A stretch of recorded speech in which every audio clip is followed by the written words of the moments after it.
This is a bit of an impromptu walk and talk. One, because I just wanted to get that incredible view in with the sun where it was. But also because I've been giving a great deal of thought to pain. And when I talk about pain, I'm talking about business pain. And why it is that some sellers struggle to qualify pain, find real champions, and progress the opportunities they're working on. Now, the thing that most sellers fall into the trap of is believing that all pain is created equally. And in fact, you'll find most of your customers and champions will also fall into that same trap. You see, the thing is about pain is that every company has a tolerance level. And I'm going to use a bit of a rugby analogy here because I'm an old beaten up retired rugby guy. Now, I used to play in the forwards. And the thing about forwards is that we're big units. We got high pain thresholds. We can take a battering. I don't remember a single game where I went out on that pitch fresh without some sort of pain in the background, some kind of niggling injury. There was always pain. But it was never too much pain to stop me from going out there and playing and even performing to a good level. I'm not going to say high level because I know I'll get a ton of banter from my old rugby mates if I say that on a social media platform, but I like to think I pulled my weight and did a job.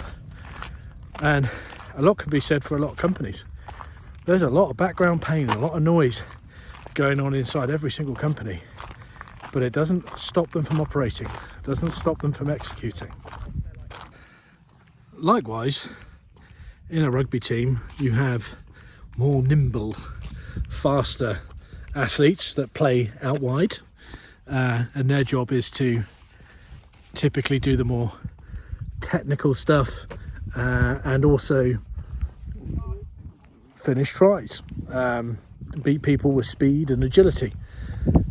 However, their pain thresholds were much lower.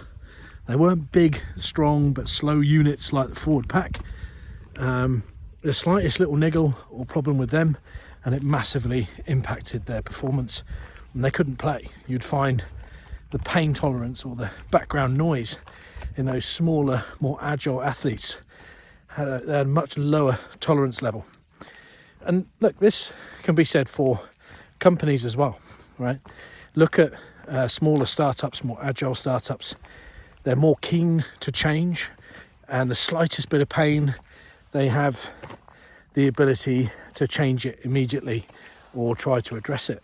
Whereas a much larger company with a higher pain threshold is more willing to push forward with higher levels of pain or background pain before they actually try and change something. So the key points here is that not all pain is created equally. If you're selling into a larger company, you need to find large amounts of pain for them to consider that enough to stop what they're doing currently and try and change it. And if you're selling into smaller, more agile companies, then it's more likely that they're prepared to address even small amounts of pain in a much more agile fashion.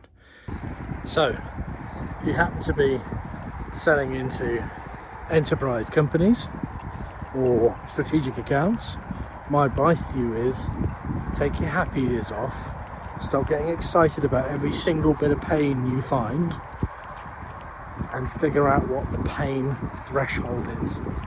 Get above the noise.